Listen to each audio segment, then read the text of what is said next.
MBBS এর first salary দিয়ে আমি কি করব, তো সেটাতে শুয়েছিল বাপি, এই খাটের ধারে শুয়েছিল বাপি, এন্ড আই ওয়াজ লাইক বাপি বাপি বাপি আমার না সিলেকশন হয়ে গেছে। আমি হয়তো কখনো বলতে পারিনি, বাট আজকে ক্যামেরার মাধ্যমে বলে দিলাম তোমাকে। দিদি আপনার বয়ফ্রেন্ড আছে, প্লিজ রিপ্লাই দিয়ে আপনার বাড়ি কোথায়, তো এই ব্লগ আসবে, ঠিক আছে, বিয়ের blog. Lights, camera, action. Welcome back to my channel. I am Deblina. তোমরা যারা আমাকে চেনো না, আমি হচ্ছে একজন এমবিবিএস স্টুডেন্ট। এখন আমি সেকেন্ড ইয়ারে পড়ি। আর আজকে আমি এই ভিডিওটা শ্যুট করবার আগে অলরেডি 4-5 বার শ্যুট করে নিয়েছি। এই ভিডিওটা আমি কেন বানাচ্ছি, বিকজ কি আমার 30K সাবস্ক্রাইবার কমপ্লিট হয়েছে ইউটিউব চ্যানেলে। So it's a huge thing for me. আমার এখনও মনে আছে যে আমি এই রুমের বাইরে বসে প্রথম আমার ইউটিউব ভিডিও বানানো শুরু করেছিলাম।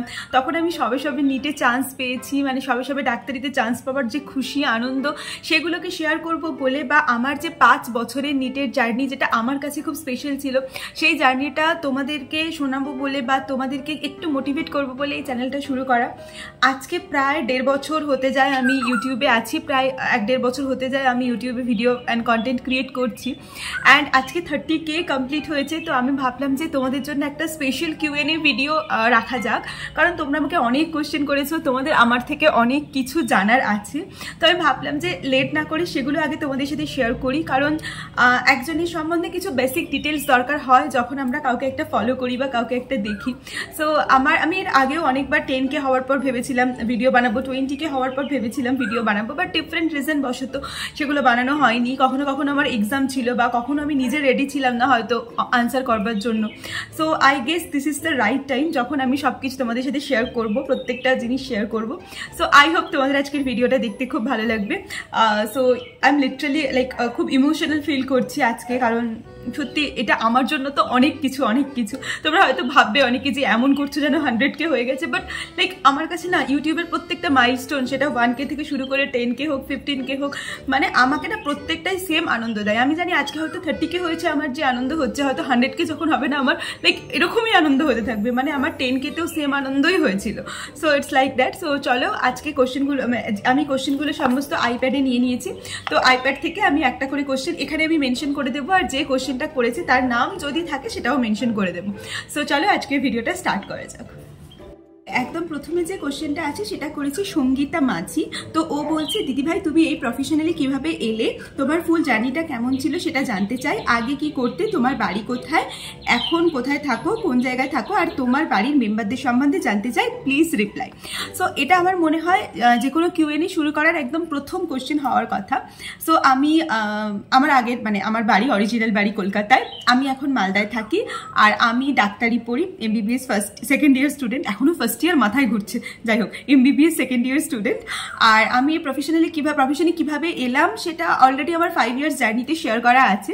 তো তোমরা যদি সেটা দেখো, আমি লিঙ্ক দিয়ে দেবো ডেসক্রিপশন বক্সে, সেটা দেখলে আমার মনে হয় তোমরা বুঝতে পারবে, আলাদা করে আর বলার কিছু নেই। আর তোমার বাড়ির মেম্বার বলতে আমার বাড়িতে আমার মা আছে, বাবা আছে, একটা ছোট বোন আছে যে এখন হস্টেলে থাকে, পুরুলিয়া গভর্নমেন্ট ইঞ্জিনিয়ারিং কলেজের ইসিই স্টুডেন্ট ফার্স্ট ইয়ারের। আর হচ্ছে আমার দাদু আছে, দাদু বেঁচে আছে, যিনি একজন অ্যালজাইমার পেশেন্ট। আর আমার দিদা নেই, মানে ঠাকুমা, দাদু মানে হচ্ছে তোমার আমার ঠাকুরদা, আর আমার দিদা নেই, দিদা মারা গেছেন লাংস ক্যান্সারে বহু বছর আগে। সো এটাই হচ্ছে আমার ডিটেলস। আর আমার বাড়ির সামনেই আমার মামার বাড়ি, মানে আমরা সবাই এখানে একসাথে থাকি, কাইন্ড অফ আমার সবাই এক জায়গায় উঠে এসে বাড়ি করা বলতে পারো। সো মামার বাড়িতে মামা, মাইমা, মামার ছেলে আর দিদা দাদু আছে, তো আমরা সবাই মিলে একসাথে মজা করে খুব আনন্দ করে থাকি। সো এটা হচ্ছে আমার ডিটেলস। তোমরা অনেকে আমার কাছ থেকে জানতে চেয়েছিলে, সো বলেছিলাম। So first question. এরপরে চলো সেকেন্ড কোশ্চেন দেখি।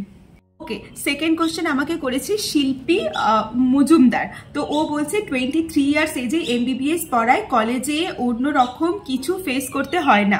সো আমাকে এটা জিজ্ঞেস করতে, এটা আমাকে অনেকে মানে অ্যাকচুয়ালি জিজ্ঞেস করেছে যে তুমি দিদি এত বছর বয়সে এসে যখন এমবিবিএস এ ঢুকলে, তখন তোমার কি প্রবলেম হলো, লাইক তোমার ব্যাচমেটরা বা তোমার স্যাররা বা তোমার সিনিয়ররা কখনো কেউ তোমাকে বুলি করেছে বা এরকম কিছু? আমি জাস্ট এটাই তোমাকে বলতে চাই, দেখো আমি যখন এটার প্রিপারেশন নিতাম, আমাকেও এরকম অনেকে বলতো যে তুই কত বছর বয়সে কলেজে পড়বি, তোর তো এবার অবশ্যই কলেজে কলেজে যাওয়া উচিত, এত বড় হয়ে গেছিস। বাট আমি নিজে মানে আমি খুব মানে কি বলবো, মানে খুব ব্লেসড ফিল করি নিজেকে যে আমার কলেজ এতই ভালো, আমার বন্ধু বান্ধব এতই ভালো। আমি জানি না কার মনে কি আছে বা কি, বাট আমার সাথে যারা খুব ভালো বিহেভ করে, আমার যারা খুব close friend, dear near friend, তাদের কাছ থেকে আমি কখনো বুলিড হইনি। দেখো, কেউ তোমাকে মনে মনে হাজারটা কথা ভাবতে পারে, কিন্তু সেগুলো নিয়ে আমার মনে হয় না ভাবার বা কোনো ব্যাপার আছে। কেউ তোমাকে সামনে থেকে কোনো বুলি করে না, এটা আমি কোনো মেডিকেল কলেজের ক্ষেত্রেই শুনিনি। আমার সব মেডিকেল কলেজে কম বেশি বন্ধু বান্ধব চেনাশোনা আছে। কোনো মেডিকেল কলেজে বা কোথাও এটা এই এজ নিয়ে স্যারেরা বা প্রফেসররা বা সিনিয়ররা বা জুনিয়ররা কেউ তোমাকে কোনোদিনও কিছু বুলি করে না। আমার তো এটাই ফেস, এবং এটা খুব হার্ট টু হার্ট বললাম আমি, যে কখনো আমি কোনো বুলির ফেস করিনি। তো চলো এবার যাই 3 নম্বর কোশ্চেনে। কোশ্চেনটা আমাকে বলেছে যে ইফাজ বিশ্বাস আর হচ্ছে তার সাথে করেছে দিলীপ কুমার মণ্ডল। ওদের দুজনের একটাই বক্তব্য যে কালকে তোমার সাথে দেখা করতে চাই, তুমি কি ফ্রি থাকবে, আর তোমার সাথে দেখা করতে চাই দিদি। সো আমি অ্যাকচুয়ালি মালদায় থাকি, কখনো কলকাতায় থাকি, তো কোথায় দেখা করতে চাও সেটা জানিও। যদি মালদা মেডিকেল কলেজে দেখা করতে চাও তাহলে মালদা মেডিকেল কলেজে আমি থাকি, তো চলে আসতে পারো। আমি জানি না দেখা পাবে কিনা, বাট অনেকেই দেখা হয়েছে আমার সাথে, অনেকেরই। আমি ওপিডি যাই তখন অনেকের সাথে দেখা হয়, আমি ক্লাস করতে যাই তখন অনেকের সাথে দেখা হয়। ওইভাবে দেখো কন্ট্যাক্ট নাম্বার দিয়ে তো দেখা করতে পারবো না, বাট আমি চেষ্টা করবো কোনো মিট অ্যান্ড গ্রিট কিছু করার, যাতে করে তোমাদের সবার সাথে আমি দেখা করতে পারি। তোমরা কতটা ইন্টারেস্টেড সেটা আমাকে জানিও, তাহলে আমারও খুব সুবিধা হবে ওটা অ্যারেঞ্জ করতে। করলে মালদাতেই করবো, কলকাতাতে করা পসিবল হবে না, কারণ আমি এখানে খুব একা, ওখানে বন্ধু বান্ধব অনেকে আছে, তো ওখানে করতে সুবিধা হবে। তো তোমরা জানাও যে তোমরা ইন্টারেস্টেড কিনা মিট অ্যান্ড গ্রিটে। সো চলো দেখে নিই 4 নম্বর কোশ্চেনটা। ওকে, নেক্সট যে কোশ্চেনটা করেছে সেটা করেছে MDARSLAADI। সো ও বলেছে যে 5 ইয়ার্স ড্রপ নিয়েছিলে, এই টাইমগুলোতে কোনো কলেজে অ্যাডমিশন নাওনি, and after 5 years journey, so it's a huge time, নিজের কষ্টকে কিভাবে নিউট্রাল রাখতে। সো আমি এখানে একটা কথাই বলবো, দেখো আমি যখন প্রিপারেশন ফেজে ছিলাম আমার লাইফে অনেক খারাপ সিচুয়েশন গেছে, অনেক খারাপ সময় গেছে, বাট আমার কাছে একটা জিনিস খুব ক্লিয়ার ছিল যে আমি যদি নিজে ভেতর থেকে স্ট্রং না থাকি, আমি যদি নিজে এই জিনিসগুলোর সাথে ফাইট করে না বেরোই, তাহলে আমি বাইরের সমাজের সাথে ফাইট করতে পারবো না। আমার মা থেকে শুরু করে আমার আশেপাশের লোক সবাই তো আমাকে বলছে যে তুই ড্রপ দিচ্ছিস কেন, তুই ড্রপ দিস না, তুই ছেড়ে দে, তুই যে কোনো কোর্সে ভর্তি হয়ে যা। তো এখানে যদি আমি নিজেকে স্ট্রং না রাখি, নিজেকে পজিটিভ না রাখি, তাহলে কোনোভাবেই কিন্তু আমি স্ট্রাগল করতে পারবো না। সো তুমি যদি কোনো কিছু লক্ষ্যে স্থির রাখো নিজেকে, যে হ্যাঁ আমি আমার লাইফে এটা করতে চাই, আমি আমার লাইফে এই জায়গায় পৌঁছতে চাই, তাহলে আমার মনে হয় নিজেকে স্ট্রং রাখাটা খুব ইম্পর্টেন্ট, অ্যান্ড নিজের মেন্টাল স্টেবিলিটিটা খুব বেশি রাখাটা ইম্পর্টেন্ট। তার জন্য আমি পার্সোনালি মেডিটেশনস করতাম।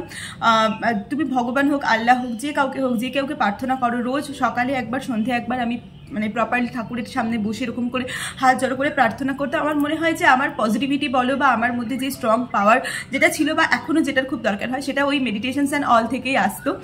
তো এইভাবেই আমি করতাম। নেক্সট আর একটা কোশ্চেন করেছে যে 2024-এ NMC কোশ্চেন করতে চলেছে, মনে হচ্ছে কোশ্চেনের লেভেল কি থাকবে সেটা একটু বলো। দেখো, কোশ্চেনের লেভেল যদি হার্ড হয় তাহলে কাট অফ একটু হলেও কম হবে, কোশ্চেনের লেভেল যদি সেম থাকে তাহলে কাট অফ বাড়বে, কোশ্চেনের লেভেল যদি ইজি হয় কাট অফ অনেক বাড়বে।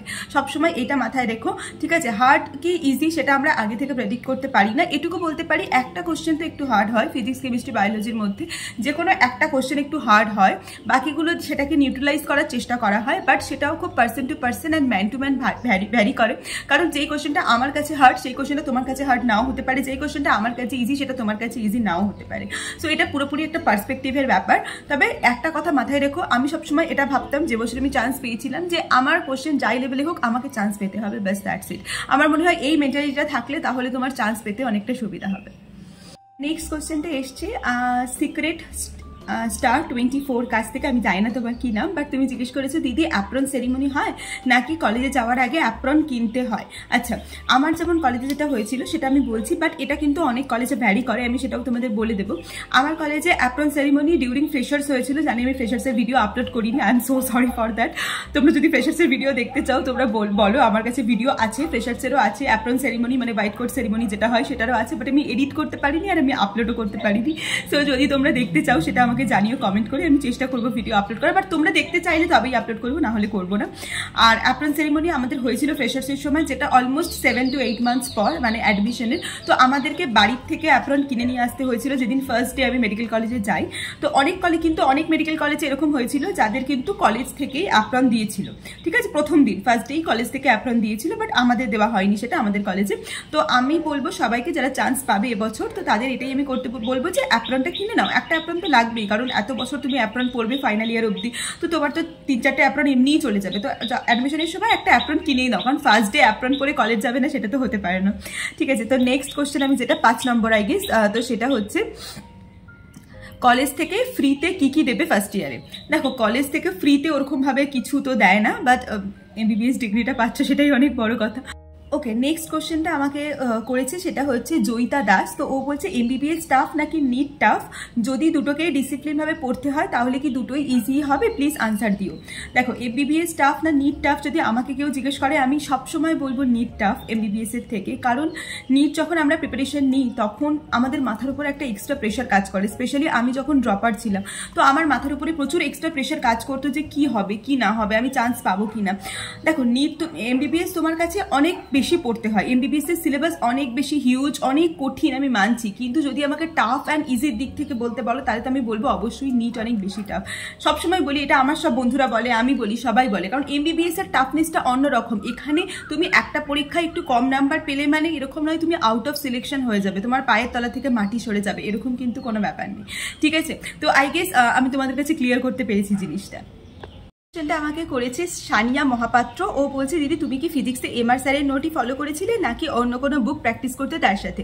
আমার মনে হয় এটা অনেকের কোশ্চেন, তো আমি সেজন্য তোমাদের কাছে ক্লিয়ার করে দিতে চাই। আমি হচ্ছে শুধুমাত্র এমআর স্যারের নোটস ফলো করেছিলাম, সেই নোটস থেকে ভিডিও বানাতাম, সেই ভিডিও দেখে নোটস বানাতাম, অ্যান্ড তারপর এমআর স্যার যে কোশ্চেনগুলো করতো সেই কোশ্চেনগুলোকে মানে সলভ করতাম, অ্যান্ড আলাদা বই বলতে প্রিভিয়াস ইয়ার সলভ করতাম, আর এমআর স্যারের যে কোশ্চেনগুলো করাতো সেগুলোই ভালো করে করতাম। এটা ছাড়া আমি ফিজিক্সে আর কিচ্ছু কোনোদিনও করিনি। সো আই গেস তোমাদের কাছে ক্লিয়ার। সবাই এটা অনেক প্রশ্ন ছিল, তাই আমি শুধু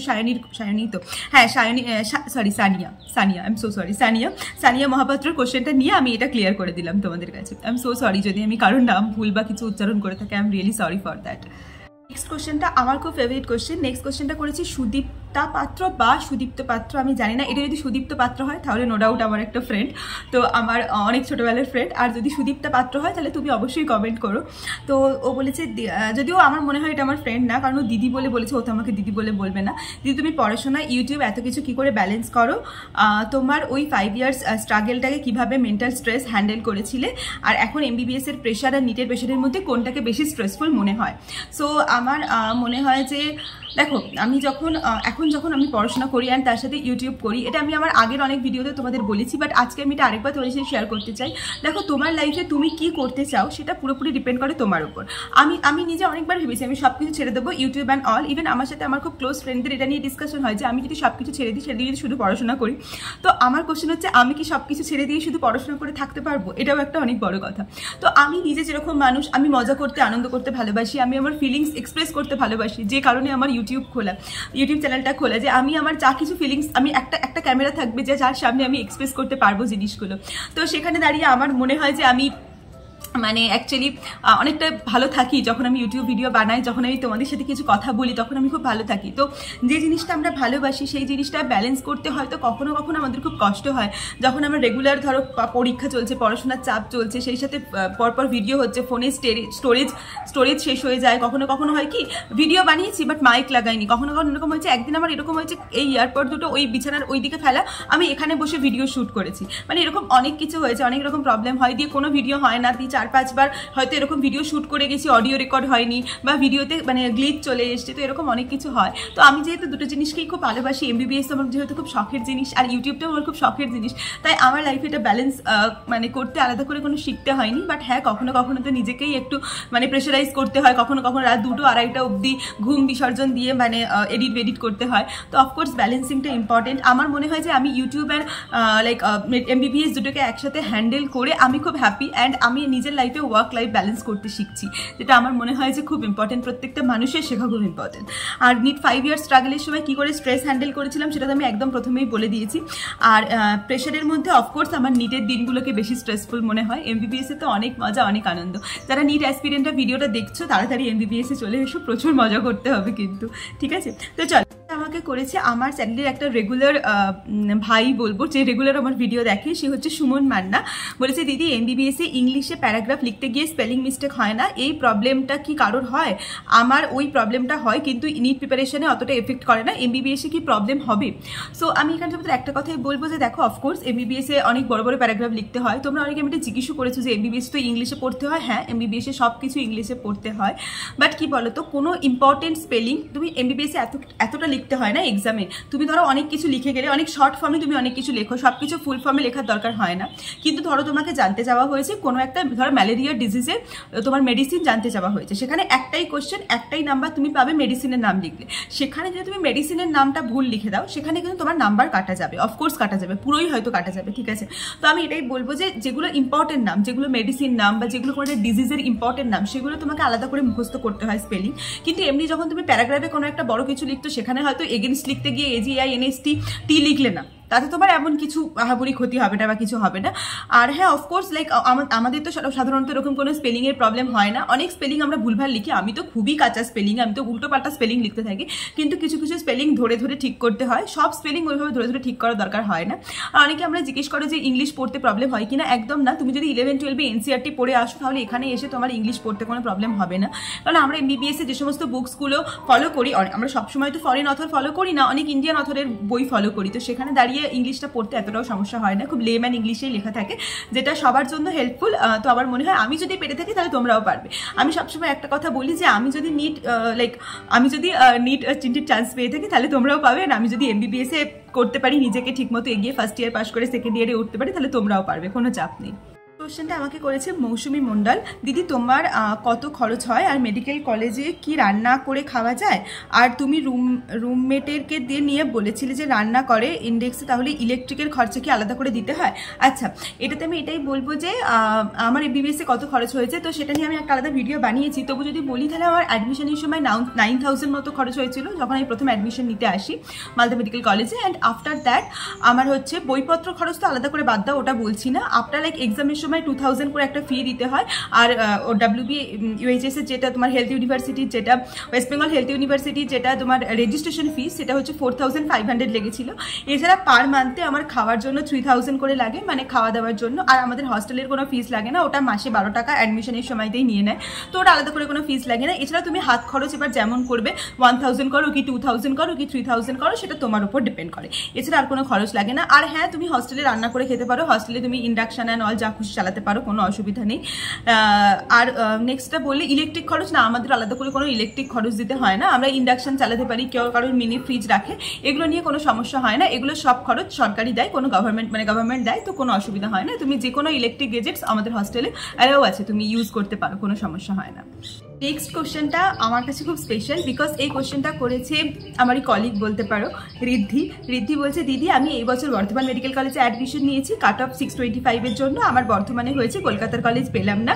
রেজাল্টের পর আমার মার্কস শুনে যে মানুষগুলো কংগ্রাচুলেশনস করেছিল, BMC শোনার পর সে বলছিল যে আমি ভালো ডক্টর হতে পারবো না, কলকাতার কলেজ পাইনি। দিদি আমি বিশ্বাস করি না, বাট আমাদের সোসাইটিকে কিভাবে বোঝাবো, তুমি কি করে হ্যান্ডেল করো এইসব।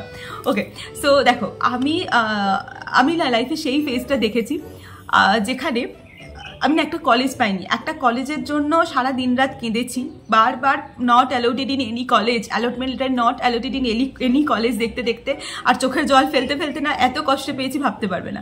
অনেস্টলি সেইং, আমি যখন মালদায় চান্স পাই আমি নিজেও মানতে পারিনি, আমি কেন মালদায়, মানে আমার তো মিনিমাম লাইক আমি যদি আগের বারের কাট অফ দেখি আমার বাঁকুড়া সম্মেলনী হওয়ার কথা, তাহলে আমার নাম্বারে কেন আমি লাইক পেলাম, মালদা পেলাম। তো আর মালদা তো মানে মালদায় কেউ পড়ে, মানে আমার এরকম লাগতো। বাট আমার অনেক ফ্রেন্ডস, মানে অনেক মেডিকেল ফ্রেন্ডস, যারা মেডিকো ফ্রেন্ড, তারা আমাকে অনেক এরকম বুঝিয়েছিল যে তুই যদি একবার মেডিকেল কলেজে যাস, তার মধ্যে একবার ঢুকে যাস, তাহলে দেখবি যে এইসব কথা কোনো ম্যাটারই করছে না। ঠিক আছে রিদ্ধি, তুমি এই কমেন্টটা আমাকে করেছিলে, বা আমি তুই বলছি, তুই আমার থেকে ছোট, তো তুই এই কমেন্টটা আমাকে করেছিলি 7 মাস আগে। তুই যদি এই ভিডিওটা এখন দেখে থাকিস, তাহলে তুই নিশ্চয়ই আমাকে লাইক এখন কমেন্ট করে জানাবি যে তুই এখন কেমন আছিস। নিশ্চয়ই তুই অনেক অনেক অনেক ভালো আছিস এখন। তো একটা কলেজ সবাই যখন না লাইক তুই একটা কলেজ পেয়েছিস, তুই যখন কলেজ পাসনি তখন লোকের অনেক কথা থাকে, কলেজ পাইনি তাহলে ভালো স্টুডেন্ট না। এখন তুই কলেজ পেয়েছিস, লোক তোকে এখন তোর মনোবল ভাঙার জন্য, তোকে লাইক ডাউন ফিল করানোর জন্য অনেক কিছু বলবে, বাট বিশ্বাস কর কিচ্ছু ম্যাটার করে না। প্রত্যেকটা ওয়েস্ট বেঙ্গলের প্রত্যেকটা মেডিকেল কলেজ সমান। তুই কলকাতা মেডিকেল কলেজে চান্স পাস বা তুই পেরিফেরিয়াল মেডিকেল কলেজে চান্স পাস, তুই একই জিনিস পড়ছিস, তুই একইভাবে ইন্টার্নশিপ করছিস, তাহলে ডিফারেন্সটা কোথায়? আমি নিজে পেরিফেরিয়াল কলেজে পড়ি, আমি যেভাবে একটা বেবিকে ডেলিভারি করবো, যে কলকাতা মেডিকেল কলেজ পড়ে সে কি অন্যভাবে ডেলিভারি করবে? নিশ্চয়ই না। তাহলে ডিফারেন্সটা কোথায়? এখন তো যে কোনো জায়গায়, এখন তো অনলাইন স্টাডিজের যুগ, যে কোনো জায়গায় থেকে আমি নিটের প্রিপারেশন করতে পারি। হ্যাঁ, কলকাতার কথা লোক কেন বলে? কারণ কলকাতায় সব কিছুর ফেসিলিটি ভালো, সবকিছু স্যার ম্যাম ভালো পাওয়া যায়, ইনস্টিটিউট আছে বড় বড়। বাট এখন তো অনলাইন প্রিপারেশনের যুগ, আমরা ফোনে বসে যেখানে বসে এখানে ইচ্ছে যা ইচ্ছে প্রিপারেশন করতে পারি।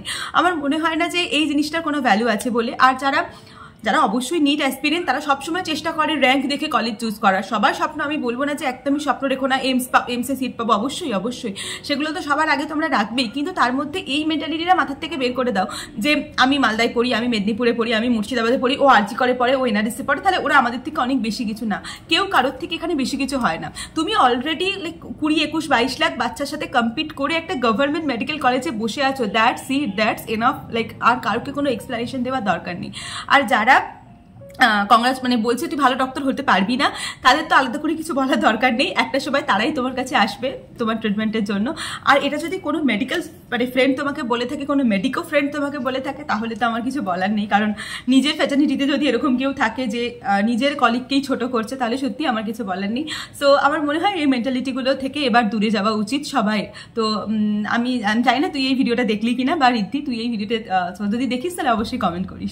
নেক্সট কোয়েশ্চেনটা আমাকে করেছে চন্দন। হ্যাঁ চন্দন, BHU বুইন BHUIN, সরি যদি আমি ভুল প্রনাউন্সিয়েশন করে থাকি। 920 তিনটে কোয়েশ্চেন আছে, সেটা হচ্ছে কমফোর্ট জোন থেকে বের হওয়ার উপায়, অন্যের কথা শুনে নিজেকে ছোট মনে করা, যে চ্যাপ্টারগুলো ব্যাকলগে জমে আছে সেগুলো কি খাতায় করব না আলাদা করে, এটা আমি ঠিক বুঝতে পারলাম না কোয়েশ্চেনটা। তুই কোয়েশ্চেন যদি আরেকবার করিস তাহলে আমার সুবিধা হবে। তো বলছে যে কমফোর্ট জোন থেকে কি করে বেরোবো। দেখো কমফোর্ট জোন থেকে বেরোনোর একটাই রাস্তা, তোমাকে কমফোর্ট জোন থেকে বেরোতে হবে। আমি নিজে কখন আমার বাড়িতে যতদিন থেকেছিলাম, আমি না রান্নাবান্না একদম করতে পারি না, বাট অনেস্টলি সেইং আমি নিজে আমার হস্টেলে রান্না ট্রাই করেছি, এবং অনেস্টলি সেইং এত ভালো খেতে হয়েছিল, সবার কাছ থেকে এত প্রশংসা পেয়েছি তো বলার মতো না। জাস্ট কমফোর্ট জোন থেকে বেরোবো, এই মেন্টালিটিটাই মাথার থেকে বের করতে হবে যে হ্যাঁ আমাকে কমফোর্ট জোন থেকে বেরোতে হবে, ব্যাস তাহলেই তুমি বেরিয়ে যাবে। দেখো নিজের কমফোর্ট জোন বলে কিছু হয় না, আমরা যেখানে ভয় পাই সেটাই আমাদের কমফোর্ট জোন। আমি রান্না করতে গিয়ে 2-3 বার হাত পুড়িয়ে ফেলেছিলাম, দ্যাটস ওয়াই রান্নাটা আমার আউট অফ কমফোর্ট জোন ছিল। এখন যখন ওই ভয়টা থেকে বেরিয়ে এসেছি, ব্যাস আমি কমফোর্ট জোন থেকে বেরিয়ে গেছি।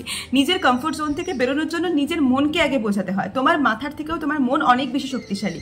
তোমার মনকে আগে যে কোনো জিনিসের জন্য স্ট্রং বানাতে হবে যে হ্যাঁ আমি বেরোবো। আমার জন্যও কলকাতা থেকে মালদায় যাওয়াটা লাইক নিজের কমফোর্ট জোনের অনেকটা বাইরে ছিল, মালদায় গিয়ে মানিয়ে নেওয়াটা অনেকটা কমফোর্ট জোনের বাইরে ছিল, বাট স্টিল আমি যখন পেরেছি তোমরা সবাই পারবে। আর অন্যের কথাই ছোট মনে করা, যেটা আমি আগের লাইক কোশ্চেনই কভার করেছি, তো সেটা দেখলে তোমাদের মনে হয় যে তোমরা এটা বুঝতে পারবে যে কি বলেছি। আর আমার মনে হয় তোমরা এটা বলতে চাইতে চেয়েছো তুমি লাস্ট কোশ্চেনে 3 নাম্বার, যে ব্যাকলগ কিভাবে কভার করবো। তো ব্যাকলগ কভার করার একটাই উপায় আমার মনে হয়, প্রতিদিনের সময় থেকে একটু একটু করে টাইম বের করে যেটা ব্যাকলগ হয়েছে সেটাকে বের করো। যে সব শেষ হয়ে গেলে তারপরে ব্যাকলগ কভার করবো, এটা আমার মনে হয় পসিবল নয়। তো এভাবেই করতে হয়। আচ্ছা নেক্সট হচ্ছে এর কোনো নাম ছিল না, @US your user like VV41J4UFZR। তো বলেছে দিদি তোমার হোস্টেল একাডেমিকের ফিতে কত লাগে মালদা মেডিকেল কলেজে। আমার হস্টেলের জন্য মাসে 12 টাকা লাগে। আর হচ্ছে আমার একাডেমিক ফিস হচ্ছে প্রতি বছর তো ওটা আলাদা আলাদা চেঞ্জ হয়, মানে লাইক 4500, 6500 পার সেমিস্টার এরকম চলতে থাকে। বাট অ্যাকচুয়ালি আমার অ্যাডমিশনের সময় লেগেছিল, ফার্স্ট ইয়ারে অ্যাডমিশনের সময় লেগেছিল 9000। নেক্সট আমাকে করেছে সুদীপ, রেগুলারিটি মেনটেন করতে পারছি না, প্লিজ হেল্প। রেগুলারিটি মেনটেন করবার জন্য রেগুলার টু ডু লিস্ট বানাও, আর সেই সাথে সেইগুলোটাকে ফলো করো। মানে রেগুলার যেটা করছো সেটা নোট ডাউন করো। যখন সারাদিন পরে গিয়ে দেখবে আমি আজকে কিছুই করিনি, তখন আমার মনে হয় তোমার একটু হলেও মানে হেল্প হবে জিনিসটা। নেক্সট আমাকে যে কোশ্চেনটা করেছে সেটা হচ্ছে অভিক সরকার করেছে। বলছে দিদি প্রথমত তোমাকে নিটের জন্য মোটিভেট করার জন্য অনেক অনেক ধন্যবাদ। আমার প্রশ্ন হলো MBBS এর এক্সামগুলোতে কেমন কাটছে, শুনেছি অনেকে পাস করতে পারে না। আমার দ্বিতীয় প্রশ্ন, নিট পিজি দিয়ে তুমি কি হতে চাও বা কি পেতে চাও। Okay thank you so much প্রথমে আমাকে কংগ্রাচুলেট করবার জন্য। আর নেক্সট কথা হচ্ছে তোমার আমাদের already first year MBBS exam complete হয়ে গেছে, অ্যান্ড আমাদের সবাই মোটামুটি ভালোভাবেই পাস করে গেছে। সো ভালোভাবে পাস করতে পারছে না, তো এটা কোথা থেকে শুনেছো আমাকে একটু বললে ভালো হয়।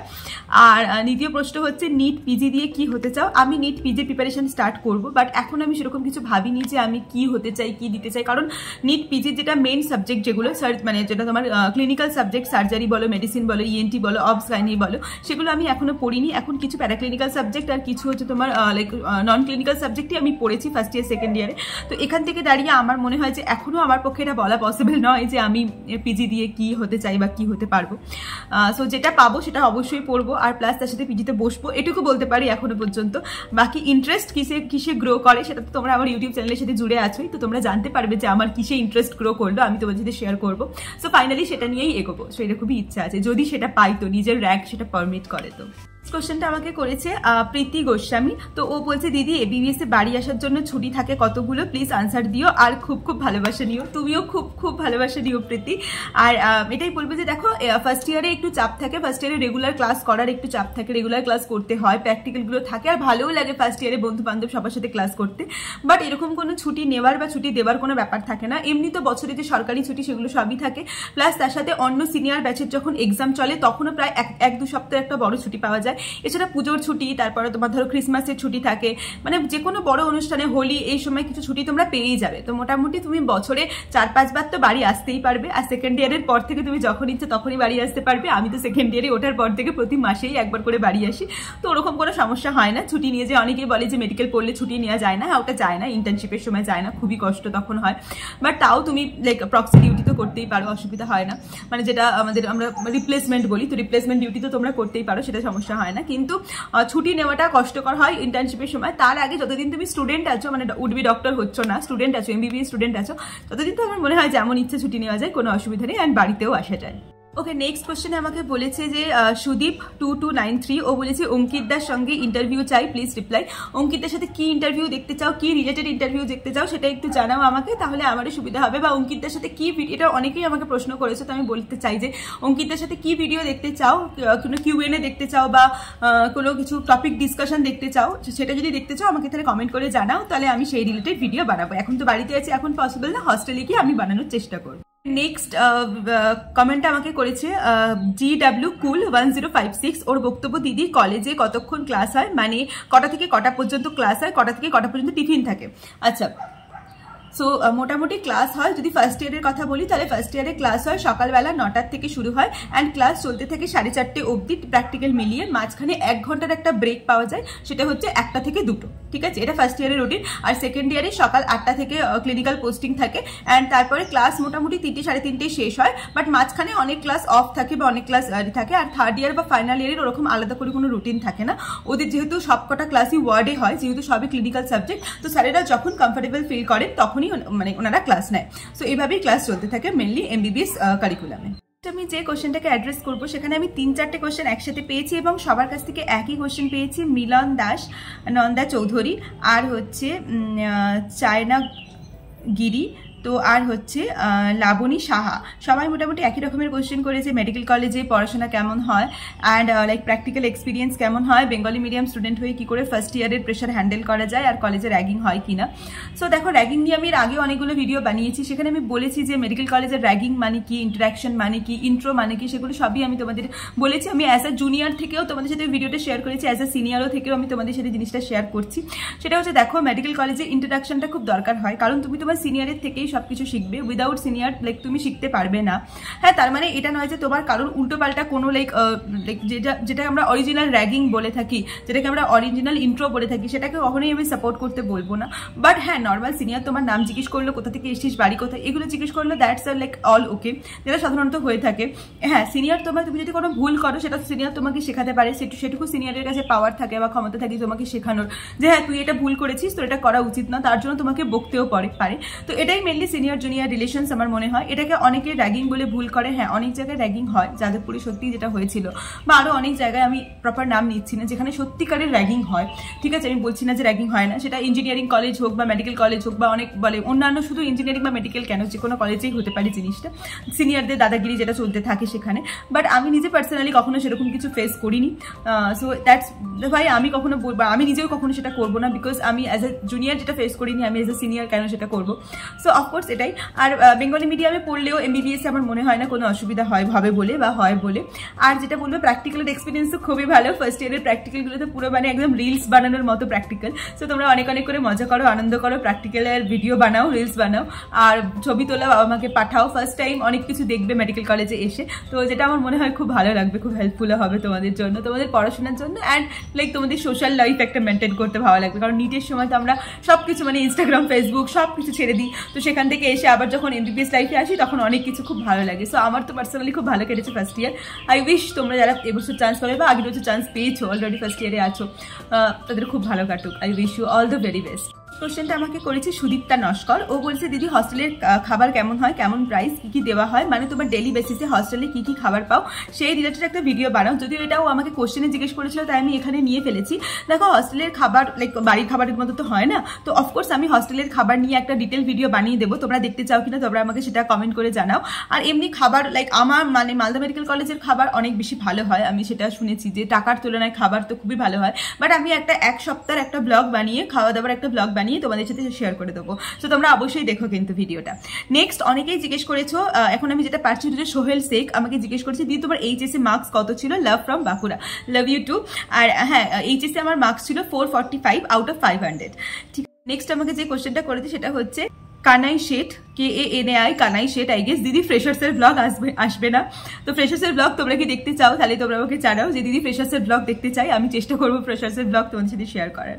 নেক্সট তো একটা বহু চর্চিত কোশ্চেন, সেই কোশ্চেনটা আমি এখন একজনের কোশ্চেনে দেখতে পাচ্ছি, সেটা হচ্ছে হেমন্ত মুর্মু। বাট এই কোশ্চেনটা আমাকে আরো অনেকেই করেছে। সো দিদি তোমার কি বয়ফ্রেন্ড হয়েছে নাকি এখনো হয়নি? বলছি দিদি তুমি নিজেকে কিভাবে মোটিভেট করো? By the way I am big fan and love all your videos, love from Paschim Medinipur. Thank you so much Hemant. তো আমি এটাই বলবো যে দেখো বয়ফ্রেন্ড অ্যান্ড অল এগুলো খুব পার্সোনাল জিনিস, তো এগুলো লাইক আমার মনে হয় ইউটিউব অ্যান্ড অল থেকে যতটা প্রোটেক্টেড রাখা যায় তত ভালো। কারণ লাইক সোশ্যাল মিডিয়া, ইউটিউব এগুলোতে না আমরা প্রচন্ড বেশিভাবে জাজড হই। তুমি যাই করো জাজড হও। আমি তো আমার নিজের লাইফে লাইক পড়াশোনা অ্যান্ড অল লাইক আমি ইউটিউব ভিডিও বানাই, সেই জন্য আমি অনেকের কাছে জাজড হই। হয়তো যাদের আমাকে জাজ করার মতো ক্ষমতা নেই তারাও জাজ করে। হয়তো একটা নিট অ্যাসপিরেন্ট যে আমার থেকে হয়তো অনেক পিছিয়ে আছে, আমার থেকে লাইফে হয়তো অনেক পিছিয়ে আছে, সেও কিন্তু এখানে চলে আসে আমাকে জাজ করার জন্য। তো আমার মনে হয় বয়ফ্রেন্ড, নিজের পার্সোনাল লাইফ এগুলো ইউটিউব থেকে যতটা সিক্রেট রাখা যায় ততটাই ভালো। আর বলছি দিদি তুমি নিজেকে কিভাবে মোটিভেট করো? দেখো আমার মনে হয় নিজের মোটিভেশনটা আসে একটা স্মাইল থেকে। আমি যখন স্পেশালি মানে আমার তো লাইফে সবচেয়ে মোটিভেটিং পার্ট হচ্ছে তুমি বলতে পারো আমি যখন ক্যামেরার সামনে বসি, আমি এত পজিটিভ কখনো থাকি না যতটা আমি ক্যামেরার সামনে বসি যতটা পজিটিভ থাকি। আর আমি এটাও চেষ্টা করি সবার সাথে হেসে কথা বলার, সবার সাথে স্মাইল করে কথা বলার, কারোর মধ্যে আলাদা করে নেগেটিভিটি না ছড়ানোর, এটা আমি সবসময় চেষ্টা করি। তোমরাও সেটা চেষ্টা করো, তাহলে তোমরাও পজিটিভ থাকতে পারবে। কারোর ক্ষতি করো না, জেনে শুনে কারোর ক্ষতি করো না। ভুলবশত তো আমার মানে হতেই পারে ক্ষতি, বা তুমি হয়তো না জেনে বুঝে কারোর ক্ষতি করে ফেললে, সেগুলো হতে পারে। কিন্তু তুমি তোমার নিজের পার্সোনাল লাইফে জেনে শুনে কারোর ক্ষতি করো না। যতজনকে পারবে সবাইকে হেল্প করো। কেউ তো যদি তোমার ব্যাপারে খারাপ বলে সেটা শোনো, বাট তাকে কোনো রিপ্লাই করার দরকার নেই খারাপভাবে বা কিছু। ব্যাস দ্যাটস ইট। এভাবেই আমার মনে হয় পজিটিভ থাকার দরকার। আর তোমরা আমাকে সবাই বলো যে দিদি you are very positive. I am like thank you so much everyone কি তোমরা এটা আমার মধ্যে পেয়েছো, বা আমি নিজের কাছেও খুব গ্রেটফুল যে আমি তোমাদের এতটা পজিটিভিটি দেখাতে পেরেছি। কারণ সত্যি কথা বলছি, এখন সোশ্যাল মিডিয়া থেকে শুরু করে সব জায়গায় এত নেগেটিভিটি না বলার মতো না। তো তার মধ্যে যদি আমার ভিডিও দেখে তোমরা একটু পজিটিভিটি পাও, একটু পজিটিভ কিছু পাও, তো thank you so much for that. Okay, next যে কোশ্চেনটা এসছে সেটা হচ্ছে সৌম্যদীপ করেছে। বলছে দিদি তুমি 5 বছরের প্রিপারেশনের পাশাপাশি লোকজন তোমাকে নিয়ে অনেক সমালোচনা করতো, তাদেরকে কিভাবে ম্যানেজ করতে? বাই দ্য ওয়ে এভাবেই এগিয়ে যাও, ভালো কিছু তোমার জন্য অপেক্ষা করছি। খুব তাড়াতাড়ি তোমাকে বেঙ্গলি MBBS স্টুডেন্ট হিসেবে জোশ টকে দেখতে চাই। অনেস্টলি সেই আমার লাইফে আমি অনেক কিছু অ্যাফার্মেশনস বানিয়েছিলাম, অনেক কিছু পজিটিভ থট বানিয়েছিলাম, অনেক কিছু টু ডু লিস্ট বানিয়েছিলাম নিজের লাইফে যেগুলো আমি করতে চাই। তার মধ্যে সব কিছু সাকসেসফুল হয়েছে, শুধু বলবো একটা জিনিস ছাড়া, মানে অনেক কিছু বাকিও আছে তার মধ্যে, বাট লাইক ইনিশিয়াল ফেজে অনেক কিছু সাকসেসফুল হয়েছি। তার মধ্যে এই জোশ টকসে যাওয়াটা এখনো বাকি আছে। হোপ সো কি এই ইয়ারে যদি হয়ে যায়, তো আমি জানি না কতটা হবে, বাট ফিঙ্গার ক্রস যে হয়ে যায় তাড়াতাড়ি জোশ টকসে যেতে পারি, আমার নিজের পার্সোনাল একটা স্বপ্ন। So thank you so much Soumyadeep এটা বলার জন্য। আর প্রিপারেশনের পাশাপাশি দেখো আজে বাজে লোক সবসময় তোমার পাশে থাকবে। তুমি কি ভাবছো আমি যখন নেট প্রিপারেশন করতাম তখন আমার লাইফে খারাপ মানুষ ছিল, এখন আমার লাইফে খারাপ মানুষ নেই? অনেস্টলি সেইং তখনের থেকে এখন খারাপ মানুষ বেশি আছে। কেন বলো তো? কারণ তখন লোকে তোমাকে এটা নিয়ে কথা বলতো যে এই মেয়েটা তো কিছু পারে না, এই মেয়েটার তো প্রিপারেশনই নেই, এই মেয়েটা তো ভালো পড়াশোনাই করে না। তখন না জিনিসটা অন্যভাবে কাজ করতো। কিন্তু এখন যখন আমি নিটের চান্স পেয়ে গেছি আর যখন আমি খুব সাকসেসফুলি ইউটিউব রান করছি, তো তখন মানুষ এই জিনিসটাকে না অনেক নেগেটিভলি দেখা শুরু করে। তখন মানুষ এই জিনিসটাকে তোমার উপরে হিংসার চোখে দেখা শুরু করে, জেলাসি শুরু করে। তো তুমি আশেপাশের লোকজন, আশেপাশের মানুষ, তাদের থেকে কোনোদিনও বাঁচতে পারবে না। তার থেকে এটা ভালো নিজের কাজ করতে থাকো, আরো বেশি ফ্লারিশ করো, নিজেকে আরো বেশি চেরিশ করো সবকিছু, নিজের মোমেন্টসকে, নিজের সবকিছুকে। তাতে উল্টো দিকের মানুষটার আরো লাইক জেলাসি হবে, আরো জেলাসি হবে। আমার তো মনে হয় এটাই নিজেকে ভালো রাখার সবচেয়ে ভালো উপায়, যে তুমি নিজের লাইফে এগিয়ে যাও, নিজের লাইফে সাকসেসফুল হও, বাকি সব মানুষকে তোমার উপরে জেলাস হতে দাও। So that's it. বাকি যদি তোমার দুটো অল্প মানুষ থাকে না যারা তোমাকে ভালোবাসবে, দ্যাটস ইট। বাবা মা যদি পাশে থাকে, 2-4টে ভালোবাসার মানুষ থাকে, তাহলেই হয়। সবাই কখনো তোমার বন্ধু হবে না। আর তুমি যখন সাকসেসের পথে এগোবে না, তখন তো আরোই বন্ধু পাবে না, তখন সবাইকেই তুমি শত্রু হিসেবেই পাবে তোমার লাইফে, খুব রেয়ার কয়েকজনকেই বন্ধু হিসেবে পাবে। সো আই গেস তোমাকে আমি ক্লিয়ার করতে পারলাম জিনিসটা। Thank you so much Soumyadeep কমেন্টটা করার জন্য। কিছু কমন কোশ্চেন আছে যেগুলো আমার মনে হয় তোমাদের সাথে শেয়ার করা উচিত। তো সেটা হচ্ছে, 1 নম্বর হচ্ছে সঙ্গীতা মাঝি করেছে আমাকে কোশ্চেনটা, দিদি তোমাকে এই জায়গায় আসছে কত স্ট্রাগল করতে হয়েছে? অনেস্টলি সেইং অনেক স্ট্রাগল করতে হয়েছে, আর স্ট্রাগলের কথা জিজ্ঞেস করো না, অনেক স্ট্রাগল করতে হয়েছে, সেই গল্প একদিন পরে বলবো। নেক্সট হচ্ছে আমাকে জিজ্ঞেস করেছে সাহা, AISHIK, আশিক সাহা। তো বলছে দিদি তুমি ভিডিওগুলো কোন অ্যাপে এডিট করো? তো এটা আমাকে অনেকে প্রশ্ন করেছে, তো আমি তোমাদের সাথে ক্লিয়ার করে দিতে চাই। সেটা হচ্ছে আমি বড় ভিডিও ইনশটে এডিট করি আর ছোট ভিডিও VN এডিট করি। তো আমি এই দুটোই অ্যাপই ইউজ করি। কোশ্চেন খুব বেশি পাচ্ছি, নিশিতা ধারা আমাকে এই কোশ্চেনটা করেছে। আচ্ছা দেবলীনাদি, ফিজিক্সে কোন কোন জিনিসের উপরে বেশি জোর দেবো, নাকি লাইক প্রবলেম সলভ করব, কোন জিনিসের উপরে বেশি জোর দেবো, প্রবলেম সলভ করবো, কেমিস্ট্রির জন্য কোনগুলো মাথায় রাখবো? এটা আমি অনেকের কাছ থেকে পেয়েছি, তো এটাকে আমি একটা সেপারেট ভিডিও বানিয়ে দেবো। আমার কিছু ভিডিও বানানো আছে, সেগুলো তোমরা দেখো। বাকি দেখি না যদি বুঝতে পারো তাহলে আমি আর একটা ডিটেলস ভিডিও বানিয়ে দেবো। সো তোমরা আমাকে কমেন্ট করে জানাও যে তোমরা ফিজিক্সের কেমিস্ট্রি নিয়ে আরো ডিটেলস ভিডিও চাও কেন। আমি তো অবশ্যই বানাবো, বাট তোমরা যদি কোনো স্পেসিফিক ভিডিও দেখতে চাও সেটাও জানাও। নেক্সট হচ্ছে আমাকে খুশি বর্মা বলছে, হ্যালো দি, how you get adapted to the new environment of hostel life and tell us how to balance your study along with social life. So এটার জন্য আগে আমি বলছিলাম ওয়ার্ক লাইফ ব্যালেন্স। আমার মনে হয় যে ওয়ার্ক লাইফ ব্যালেন্স নিয়ে একটা আলাদা করে ভিডিও আমাকে বানাতে হবে, যেটা আমি শিওর বানাবো। আর দেখো হস্টেলের নিউ এনভায়রনমেন্টে আমি সত্যি বলছি আমাকে অ্যাডজাস্ট করতে অনেক কষ্ট করতে হয়েছে, কারণ অনেক ভালো মানুষ পেয়েছে। আমি নিজে পার্সোনালি একজনের নাম না বললেই নয়, সেটা হচ্ছে জুইদি।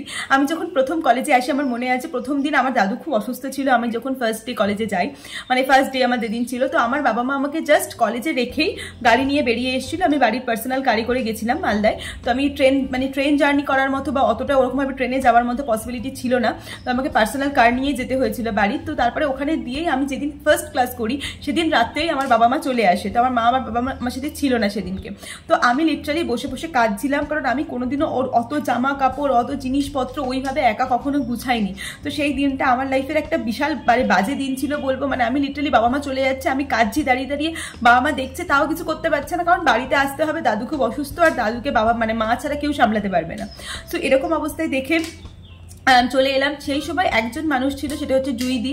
তো জুইদি এবার লিটারালি আমার জামা কাপড় ধুয়ে দিত, আমার হোয়াইট কোট ধুয়ে দিত, নিজের জামা কাপড়। জুইদি ইজ আ নার্স, তো আমার রুমমেট ছিল জুইদি, ও এখন আমাদের মালদা মেডিকেল সেন্টার আছে ওখানে নার্স। তো ওখানে লাইক সব সময় লাইক আমাকে প্যাম্পার করে রাখতো, আমার দুপুরবেলা খাবার এনে রেখে দিত রুমের মধ্যে। জুইদিদির নাইট ডিউটি থাকতো, তারপরেও এসে আমাকে কেয়ার করতো, আমাকে সকালবেলা ঘুম থেকে তুলে দিত। সত্যি এরকম মানুষ লাইফে পাওয়া মানে অনেক ভাগ্যের ব্যাপার। আমি জুইদিদির কথা আমি জানি না কখনো বলেছি কিনা, বাট আজকে বললাম, আমার নিজেরও মনটা খুব ভালো লাগলো। সো ওই মানুষটাকে সত্যি আমার লাইফে তো আমি কখনো ভুলবো না। যদি আমি জানি না তুমি ভিডিওটা দেখছো কিনা, so you are really like মানে দ্য বেস্ট থিং আমার বলতে পারো আমার লাইফের একটা, যে তুমি আমাকে এত হেল্প করেছিলে, পুরো নিজের বোনের মতো, মানে একদম ভালোবেসে আঁকলে রেখেছিলে। So it's a huge thing জুইদি, থ্যাংক ইউ সো মাচ। তোমাকে সামনাসামনি হয়তো কখনো বলতে পারিনি, বাট আজকে ক্যামেরার মাধ্যমে বলে দিলাম তোমাকে। লাইফে এরকম অনেক ভালো মানুষ আমরা পেয়ে যাই, তো তাদের দিয়ে আমাদের মেনলি লাইফটাকে ব্যালেন্স করতে হয়। তারপরেও আমাকে হস্টেলে এসেও অনেক কষ্ট করে ব্যালেন্স করতে হয়েছে লাইফ। সো আমি বলবো যে দেখো তুমি যে জিনিসটা আমি খুব কষ্ট করে পেয়েছিলাম না MBBSটা, সেই জন্য আমার কাছে MBBSটা একটা আলাদা কদর ছিল। সেই জন্য আমার মনে হয় যে কোনো হার্ডেলস, যে কোনো অবস্ট্রাগলের মধ্যে থেকেও আমি এটাকে ব্যালেন্স করে নিয়েছিলাম। সো মানুষ থাকতে থাকতে না সব কিছুই শিখে যায়, থাকতে থাকতে সব কিছুর সাথেই অভ্যস্ত হয়ে যায়। আমিও নিজে রান্না করতে পারতাম না, জামা কাপড় ধুতে পারতাম না, ঘর ঝাড় দিতে পারতাম না, বাট MBBS আমাকে সব কিছু শিখিয়ে দিয়েছে, হস্টেল লাইফে আমাকে সব কিছু শিখিয়ে দিয়েছে। যারা এখন ভাবছো যে কি করে করবো, তাদের কি চিন্তা করার কিছু নেই, কলেজে যাও সব শিখে যাবে, হস্টেলে থাকো সব শিখে যাবে। নেক্সট ভিডিওটা আমাকে করেছে শুভ্রা সরকার। তো ও বলেছে তোমার ভিডিওগুলো ভীষণ সাধারণ হলেও অসাধারণ। Thank you so much Shubhra. তোমাকে অনেক ফেলিওরের গল্প শুনেছি আমরা, কিন্তু আজ তোমার ফাইনাল লিটের রেজাল্টের দিনটার কিন্তু অভিজ্ঞতাটা শোনার আর্জি রইল। Love you from Malda. Okay, thank you so much Snigdha এত সুন্দর একটা কোশ্চেন করার জন্য। মানে নিটের রেজাল্ট বলতে দেখো, আমরা তো সবাই নিট দিয়ে আসার পর তো ক্যালকুলেট করতে বসি। আমি একটু তোমাদের কাছে ওই গল্পটা শেয়ার করতে চাই যে ওই দিনকে কি হয়েছিল। অ্যাকচুয়ালি আমি বাড়িতে এসেছি, ওই দিনকে আমার মনে আছে রান্না পুজো ছিল, মেবি আমার পিসির বাড়িতে রান্না পুজো ছিল। আমাদের তো রান্না পুজো আছে, তোমরা জানো বোধহয় রান্না পুজো কি। তো পিসির বাড়িতে রান্না পুজো ছিল, আমাদের বাড়িতে হয়নি, আমার নিট ছিল বলে ওটা পরের সপ্তাহে শিফট হয়েছিল। তো পিসির বাড়ি থেকে খাবার দাবার এসেছিল, আমরা তো খাবার দাবার লাইক মা বললো কোশ্চেন এখন দেখা দরকার নেই, খাবার দাবার খেয়ে নে তারপর দেখবি। ঠিক আছে, খাবার দাবার খেয়ে নিয়ে আমার যেটা পড়ার রুম ছিল, এই রুমটা নয় অন্য রুম, যেটা আমার পড়ার রুম ছিল, সেখানে আমি, মা, বোন আর হচ্ছে দিদা, আমার মামার বাড়ির দিদা, আমরা চারজন মিলে বসেছি। লাইক আমি একটা করে কোশ্চেন ক্যালকুলেট করছি, বুকের ভেতরে এরকম এরকম এরকম এরকম হচ্ছে, মানে লাইক কি যে সিচুয়েশন। তারপরে আমি দেখলাম পুরো পেপারটা ক্যালকুলেট করলাম, ক্যালকুলেট করে দেখলাম 604 হচ্ছে। তো আমি তো বুঝে গেছি সিলেকশন হয়ে যাবে, কারণ এতটুকু আমি কনফার্ম যে 604 মানে আমার সিলেকশন হয়ে যাবে। আমি জাস্ট দৌড়ে বাপির কাছে গেছি, বাট আমি মা তো ঠিক আছে, মা তো কাঁদছে, বাট আমি দৌড়ে বাপির কাছে গেছি। অ্যান্ড মাই লাইক বাপি এই বিছানাতে শুয়েছিল বাপি, এই খাটের ধারে শুয়েছিল বাপি। অ্যান্ড আই ওয়াজ লাইক বাপি আমার না সিলেকশন হয়ে গেছে। আমি লিটারালি না কাঁদছি, আর বাপি না বুঝতে পারিনি, বাপি না ধরপড় করে উঠে পড়েছে, উঠে পড়ে বাপিও কাঁদছে, মানে আমিও কাঁদছি বাপিও কাঁদছে। মানে ইট ওয়াজ লাইক, মানে সাধারণত বাপির সাথে এরকম হয় না যে বাপি কেঁদে যায় কখনো, বাবার কখনো এরকম হয় না, বাট বাপি ইজ লাইক বাপিও কাঁদছে আমিও কাঁদছি। মানে এত এত আনন্দ হয়েছিলাম, কারণ 604 লাইক এনাফ মানে সিলেকশন পাওয়ার জন্য আমার। তারপরে আবার লাইক ডিক্রিজ হয়েছিল কিছু 10 মার্কসের মতো, বাট ওই দিনটা একটা আলাদাই ইনসিডেন্ট ছিল আমার লাইফে। তো নিটের রেজাল্টের থেকেও আমার এই দিনটা, মানে যেদিন আনসার মিলিয়েছিলাম সেদিনটা আমার কাছে বেশি বলবো ভাইটাল ছিল, কারণ নিটের দিনে তো বুঝেই গেছিলাম কত পাবো, ক্যালকুলেট করে বুঝেই গেছিলাম। বাট হ্যাঁ, একটা ভয় ভেতরে কাজ করছিল। বাট বাবা বলেছিল যেদিনকে নাকি নিটের রেজাল্ট আসে সেদিনকে নাকি মা বাবা কেউ সারা রাত ঘুমাতে পারিনি। আমি তো মজা করে মস্তি করে বন্ধুদের সাথে ফোনে গল্প করতে করতে এই ওই হ্যান ত্যান করবো, বিশাল স্বপ্ন, তো এইসবই করেছিলাম। সো এরকমই কেটেছিল নিটের লাইক রেজাল্টের দিনটা। তো স্ট্রাগলের গল্প যেমন শুনেছো, এনজয়মেন্টের গল্পটাও শোনালাম। স্নিগ্ধা কেমন লাগলো কমেন্ট করিস কিন্তু, ঠিক আছে? বন্ধুরা, তোমাদের সাথে আমি সেই কিউএনএ ভিডিওগুলো শেয়ার করছিলাম যেগুলো প্রায় 7 মাস আগে তোমরা আমাকে পাঠিয়েছিলে, তোমরা আমার একটা কমিউনিটি পোস্টে কমেন্ট করেছিলে। তো সেখান থেকে আমি এইগুলো আনসার করলাম। এরপরে আমি বেশ কিছুদিন আগে আরেকটা কমিউনিটি পোস্ট দিয়েছিলাম, তো সেটা হচ্ছে 3 সপ্তাহ আগে। তো সেই কমিউনিটি পোস্টে তখন আমার 25K সাবস্ক্রাইবার হয়েছিল, বাট তারপরে আমি ভিডিও বানাতে পারিনি, মানে কিউএনএ ভিডিও। তো এক্সকিউজ মি, তো আমি ভাবলাম যে আজকে এই কিউএনএটির সাথে ওইগুলো কভার করে দেবো। আই হোপ তোমাদের তো এটা ভালো লাগছে, তুমি কেমন লাগছে জানি না, বাট আই গেস ভালো লাগছে। সো চলো আজকে দেখি কি বলছে। প্রথমে কমেন্ট করেছে অঙ্কনা মণ্ডল, বলছে দিদি তোমার যখন 5K ছিল তখন থেকে তোমার ভিডিও ফলো করি, তোমার ভিডিও খুব ভালো লাগে আর তোমার সাথে মিট করতে চাই, আমি 2024 aspirant. Thank you so much Ankana, thanks a lot. আর অফকোর্স লাইক মিট করবো, একটা মিট অ্যান্ড গ্রিট হবে কিনা তোমরা কমেন্ট করো কিন্তু অবশ্যই।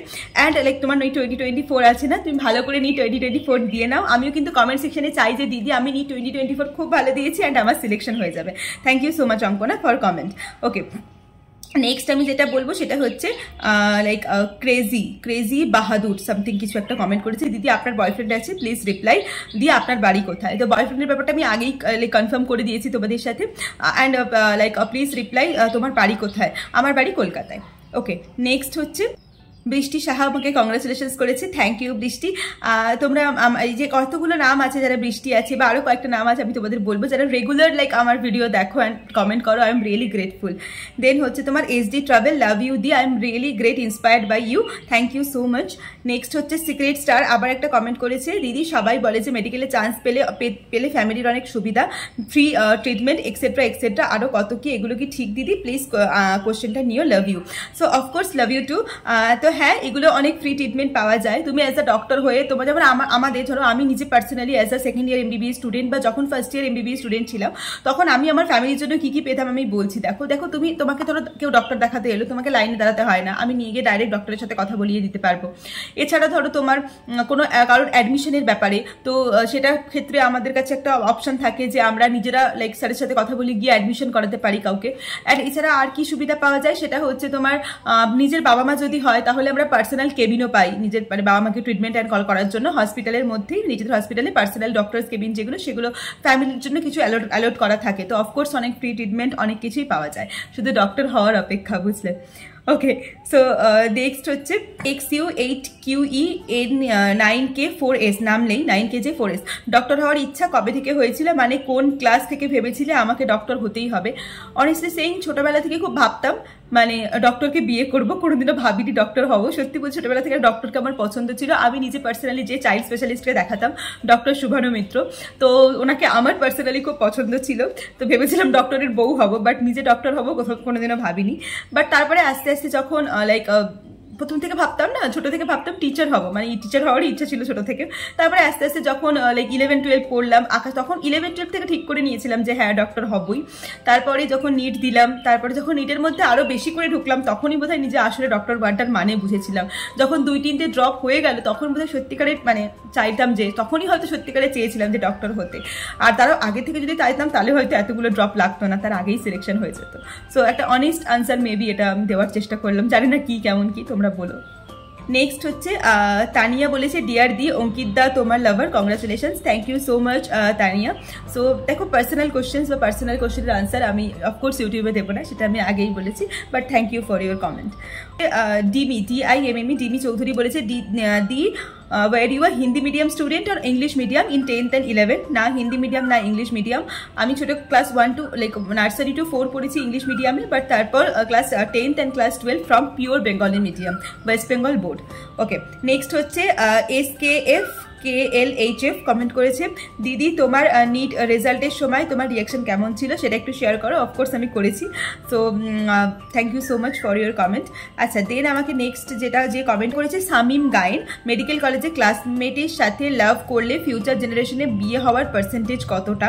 সো দেখো, মেডিকেল কলেজে ক্লাসমেট হোক বা রাস্তায় দেখা কোনো অচেনা মেয়ে হোক বা টিন্ডারে দেখা কোনো ছেলে হোক বা মেয়ে হোক, কারোর সাথে রিলেশনে গেলে সেটা লাইক বিয়ে পর্যন্ত এগোনোর প্রবাবিলিটি কত সেটা তো আমরা কেউ বলতে পারি না, আমরা কেউ অ্যাস্ট্রোলজারও নই, তো এটা এভাবে তো বলা পসিবল নয়। তো আমার মনে হয় যে লাইক কি বলবো, মানে like it's totally up to you, তুমি নিজে কতটা লয়াল, তোমার বয়ফ্রেন্ড কতটা লয়াল, তোমার পার্টনার কতটা লয়াল, পুরোটাই ডিপেন্ড করে তার উপর, বা সে কতটা রিলেশনটাকে টেনে নিয়ে যেতে চায়, আমার মনে হয় পুরোটাই ডিপেন্ড করে তার উপর। সেটা যে কেউ হতে পারে, সেটা ক্লাসমেট হতে পারে বা সেটা ব্যাচমেট হতে পারে, সেটা সিনিয়র হতে পারে, সেটা জুনিয়র হতে পারে, সেটা যে কেউ হতে পারে, সেটা পুরোটাই দুটো মানুষের উপর ডিপেন্ড করে, না কি লাইক আমি বললাম তুমি বললে বা কারোর মেন্টালিটির উপর ডিপেন্ড করে, একদমই না, সেটা পুরোপুরি দুজনের ব্যাপার। ওকে, সো নেক্সট রিয়া বলেছে congratulations, thank you so much. NTTA আদ্দা চৌধুরী, তো ও আমাকে অনেকদিন থেকে কমেন্ট করে মাধ্যমিকের স্ট্র্যাটেজি দাও, তো আমি কেন স্ট্র্যাটেজি দিইনি মাধ্যমিকের সেটা একটু শেয়ার করি। দেখো, আমি যখন মাধ্যমিক দিয়েছি না, আমি ওল্ড সিলেবাসে মাধ্যমিক দিয়েছি, তারপরে অনেক চেঞ্জ হয়েছে সিলেবাসের, অনেক কিছু কাটাছেড়া হয়েছে সিলেবাসে। সো অফকোর্স লাইক এটা আমার পক্ষে পসিবল না যে মাধ্যমিকের স্ট্র্যাটেজি দেওয়ার, বাট আমার মনে হয় যে আমি যে স্ট্র্যাটেজিগুলো দিই, যে টেকনিকগুলো দিই, সেগুলো কিন্তু মাধ্যমিক হোক উচ্চ মাধ্যমিক হোক সব জায়গাতেই হেল্প করবে। সো আই গেস এটা তোমাদের বোঝা উচিত। ওকে, আচ্ছা, অনেকেই আমাকে কমেন্ট করেছিল হিন্দিতে বা ইংলিশে ভিডিও বানাতে, বাট না, আমি নিজে যেদিন প্রথম থেকে ভেবেছিলাম যে লাইক ভিডিও বানাবো, সেদিন থেকে আমি হিন্দি বা ইংলিশ ভাবিনি, আমি কিন্তু বাংলাতেই ভিডিও বানানোর কথা ভেবেছি, আর বাংলাতে ভিডিও বানিয়ে হয়তো তোমাদের কাছে এতটা জায়গা করতে পেরেছি। তো আমি যতদিন চ্যানেল চালাবো সেটা বাংলাতেই হবে, কোনো হিন্দি বা ইংলিশে হবে না। So it's a like clear integration from my side. Okay, then আমাকে সুপর্ণা সিংহ একটা কমেন্ট করেছে বিয়ে কবে করবে, তারপরে সেটাকে আবার কেউ একটা বলেছে গুড কোয়েশ্চেন্স। দেখো, আমার নিজের পার্সোনালি ওরকম কোনো এখনো ঠিক হয়নি যে বিয়ে কবে করবো এরকম কিছু, আমি সবে সেকেন্ড ইয়ার MBBS স্টুডেন্ট, এরপরে PG করতে হবে, বাবা মাকে নিয়ে অনেক দূরে দূরে ঘুরতে যেতে হবে, ওয়ার্ল্ড ট্যুর করাতে হবে, তো অনেক অনেক বড় বড় স্বপ্ন আছে, তো সেগুলো পূরণ করতে হবে। তো এত তাড়াতাড়ি বিয়ে অ্যান্ড অল তো করছি না, বস ব্লগ তো দেখতে পাবেই বিয়ে হলে, তো ব্লগ না দিয়ে থোড়িই যাবো। তো সাবস্ক্রাইব করে নিও চ্যানেলটা যারা এখনো করোনি, আর হচ্ছে ওই দেবলিনা ডেজ চ্যানেলটা, ব্লগ চ্যানেলটা, ওটাও কিন্তু সাবস্ক্রাইব করো, ওখানেই ব্লগ আসবে, ঠিক আছে, বিয়ের ব্লগ, এখন হোক বা 10 বছর পর। সো জানি না কবে বিয়ে করবো। ওকে, সমৃতা চৌধুরী বলেছে MBBS স্টুডেন্টদের পেশেন্টদের থেকে ইনফেকশাস ডিজিজ ট্রান্সমিট হওয়ার কি সম্ভাবনা থাকে, সেটা বিষয়ে কিছু বলো। হ্যাঁ, অফকোর্স সম্ভাবনা থাকে। তুমি যখন OPD-তে যাচ্ছ বা যেখানেই যাচ্ছ, ওয়ার্ডে যাচ্ছ, তোমার হাতে যদি কোনো কাটা ছেঁড়া থাকে, তো ব্লাড যদি ট্রান্সমিট হতে পারে, বা ধরো যেগুলো তোমার এয়ার বাহিত রোগ যেগুলো, সেগুলো যদি কোনোভাবে ট্রান্সমিট হতে পারে, তো অফকোর্স হতে পারে। তোমরা সবাই জানো যে কোভিড যখন হয়েছিল কীভাবে ডক্টরসরা অসুস্থ হয়ে পড়ছিল, তো অফকোর্স পসিবল। তো সেই জন্য আমাদের সবসময় সাজেস্ট করা হয় যখনই ওয়ার্ডে যাবে, যখনই পেশেন্টের কাছে যাবে, মাস্ক ইউজ করতে, গ্লাভস ইউজ করতে। তো অফকোর্স পসিবিলিটি তো থাকে, ঠিক আছে, খুব আহামরি কিছু পসিবিলিটি থাকে না, বাট থেকে তো যায়। সুপর্ণা সামন্ত, কংগ্রাচুলেশনস দি, আমিও ডক্টর হতে চাই, 2026-এ নিট দেবো। বারে অনেক ছোট তুই এখন রে, পড়াশোনা করিস না এখন, একটু মজা কর। তো বলো কলেজ লাইফ কেমন লাগছে? ভীষণ ভালো লাগছে কলেজ লাইফ। আর ফার্স্ট স্যালারি দিয়ে কি করতে চাও? Thank you so much. তো দেখো, টেকনিক্যালি যদি বলি তো আমি হয়তো আমার ফার্স্ট স্যালারি পেয়ে গেছি, কারণ আমি ইউটিউব থেকে একটু হলেও আর্ন করি, তো সেটা হয়তো আমার ফার্স্ট স্যালারি। বাট তুমি যদি আমাকে জিজ্ঞেস করো যে MBBS-এর ফার্স্ট স্যালারি দিয়ে আমি কি করব, তো তাহলে আমি বলবো যে হ্যাঁ, MBBS-এর ফার্স্ট স্যালারি আমি সবার আগে পুরো টাকাটা তুলে এনে মাকে দিয়ে দেবো, তারপরে মাকে দেবো কিছু, বাবাকে দেবো কিছু, বাবা মায়ের যেটা প্রয়োজন তারা সেটা, বা মা যদি টাকা নাও নিতে চায়, আমি জানি বাবা মা টাকা নেবে না হাতে, বাট আমি প্রথম পুরো টাকাটা তুলে, আমি তো চাই পার্সোনালি আমার মা আর বাবার হাতে তুলে দিতে, মানে ওদের আমার ফার্স্ট স্যালারি পুরোটা ব্যাংক থেকে তুলে নিয়ে বাবা মার হাতে দেবো, মানে এটা আমার ইচ্ছা পার্সোনালি। অ্যান্ড বাট আমি জানি না তারপরে সেটা দিয়ে কি করবো, নিশ্চয়ই ঘুরবো, মজা করবো, আনন্দ করবো, তো এটাই ইচ্ছা ফার্স্ট স্যালারি দিয়ে এটা করবো। যদি বলো যে ডাক্তারির ফার্স্ট স্যালারি, মানে নিশ্চয়ই ইন্টার্নশিপের ফার্স্ট স্যালারির কথাই বলছো। তো ওটাই করবো, ওটারই ইচ্ছা আছে আপাতত। আর অলরেডি ফার্স্ট স্যালারি পেয়ে গেছি, সেটা দিয়ে কিছু কিছু করেছি, বাবাকে কিছু গিফট দিয়েছি, মাকে কিছু দিয়েছি, নিজের জন্য সেরকমভাবে কিছু করিনি, বাট হ্যাঁ টুকটাক যেগুলো নিজের পার্সোনাল খরচ সেগুলো টুকটাক সামলাই। সো এটাই করি, বাট স্যালারি দিয়ে ওটাই করবো। আচ্ছা, এবার সারফারাজ আমার অনেক ভিডিওতে কমেন্ট করো, আমি জানি সারফারাজ শ্রেষ্ঠার খুব বড় ফ্যান। সো শ্রেষ্ঠাদির গান শোনাবো সারফারাজ তোমাকে একদিন। বলেছে কংগ্রাচুলেশনস দি, 10K হওয়ার আগে থেকেই তোমার subscriber, thank you so much. And আজকে 25K হয়ে গেল, খুব ভালো লাগছে, আরও এগিয়ে যাও। আমি মালদা মেডিকেলে আউটডোরে মাঝে মধ্যেই ডক্টর দেখাতে যাই, গিয়ে আমার মনে মনে তোমাকে খুঁজি, এসে পারে বারবার দেখি, বাট কোনোদিনও দেখিনি তোমাকে হসপিটালে। সেদিন একটা সেলফি দিও, লটস অফ লাভ। বাট যেদিন পাবো সেদিন একটা সেলফি, একদম একদম একদম যেদিন তোমার সাথে আমার দেখা হবে সেদিন আমি অবশ্যই সেলফি তুলবো। আমার কয়েকজনের সঙ্গে দেখাও হয়েছিল, আমার পূজার সাথে আই গেস দেখা হয়েছিল, আরও একজনের সাথে দেখা হয়েছিল, তাদের সাথে আমি সেলফি তুলেছি, বাট সেগুলো আলাদা করে পোস্ট অ্যান্ড অল করা হয়নি। সো অফকোর্স তোমার সাথে দেখা হলে আমি অবশ্যই পোস্ট করবো। তারপরে ক্রেজি বাহাদুর বলেছে দিদি আপনি খুব সুন্দর, ভালো খুব, thank you so much. So এগুলোই ছিল আজকের মেনলি কোশ্চেন্স। আমি আর ভিডিওটাকে বাড়াবো না, অলরেডি ভিডিওটা অনেক বড় হয়ে গেছে, জানি না কি এতটা দূর পর্যন্ত কেউ দেখেছো কিনা। So thank you so much, তোমাদের এত ভালোবাসার জন্যই হয়তো আমি এখনও ইউটিউবটা কন্টিনিউ করতে পারছি।